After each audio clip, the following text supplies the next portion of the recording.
लोकसभा चुनाव से पहले राष्ट्रीय राजधानी दिल्ली में भाजपा का 2 दिवसीय राष्ट्रीय अधिवेशन हुआ, जिसमें उत्तराखंड भाजपा के 250 प्रतिनिधि शामिल हुए। राष्ट्रीय परिषद की बैठक में शामिल हुए कैबिनेट मंत्री प्रेमचंद अग्रवाल ने जानकारी देते हुए बताया कि आगामी लोकसभा चुनाव को लेकर रणनीति तैयार की गई है। आने वाले 100 दिनों में लाभार्थी सम्मेलन के माध्यम से देश भर में लाखों कार्यकर्ताओं के माध्यम से 6 करोड़ युवाओं तक पहुंचने का लक्ष्य रखा गया है। प्रत्येक लाभार्थी के पास जाकर प्रधानमंत्री की ओर से प्रणाम कहा जाएगा और केंद्रीय योजनाओं से मिलने वाले लाभ के भाव से लाभार्थियों के बीच जाया जाएगा और लाभार्थियों को नमो ऐप के माध्यम से मिस कॉल करवा प्रधानमंत्री से जोड़ने का काम भी किया जाएगा। इसके साथ ही प्रधानमंत्री का पत्र दिया जाएगा। यह अभियान पूरे देश भर में 1 मार्च से 5 मार्च तक चलने वाला है और लोकसभा में जनसभाओं के कार्यक्रम आयोजित किए जाएंगे, जिसमें राष्ट्रीय स्तर के कार्यकर्ता शिरकत करेंगे।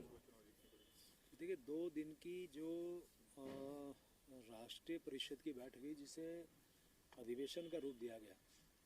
और हमारे उत्तराखंड से भी माननीय मुख्यमंत्री जी, माननीय प्रदेश अध्यक्ष जी, माननीय संगठन मंत्री जी, हम जैसे अनेकों लोग उसमें शामिल थे। और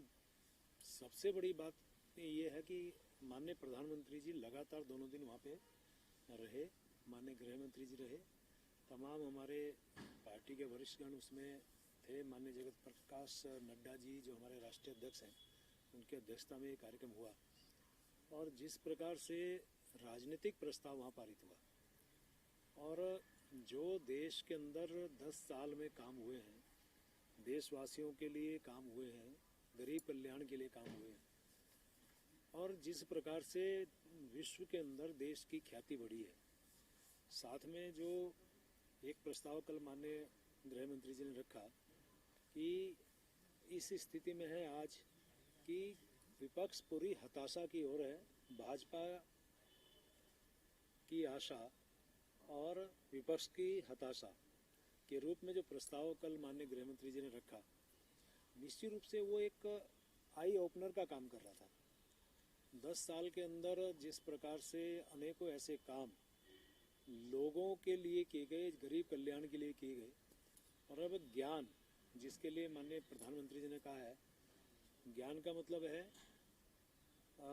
जी फॉर गरीब,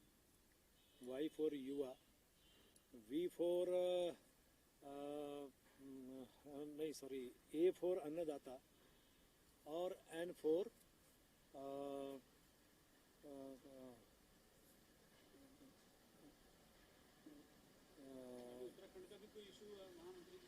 इस प्रकार से चारों स्तंभों पे काम सरकार कर रही है। मैं ये मान के चल रहा हूँ कि 370 का आंकड़ा सभी कार्यकर्ताओं को दिया गया और तमाम कार्यकर्ता वहाँ से एक संदेश लेके आए हैं, पूरी ऊर्जा के साथ, उत्साह के साथ आए हैं। आप जानते हैं कि पूरे देश ने अब एक ही इच्छा व्यक्त की है, देशवासियों का एक ही भाव है कि तीसरी बार मोदी जी सरकार बने, यानी फिर से एक बार मोदी सरकार, क्योंकि जिस प्रकार से उन्होंने तीसरी अर्थव्यवस्था की दृष्टि शक्ति के रूप में अपनी बात रखी है। और मैं एक ही बात कह सकता हूँ कि माननीय मोदी जी के इन 10 सालों में वो काम हुए हैं जो कभी कल्पना नहीं कर सकते थे, चाहे वो धारा 370 का विषय हो, 3 तलाक का विषय हो, राम मंदिर का विषय हो या फिर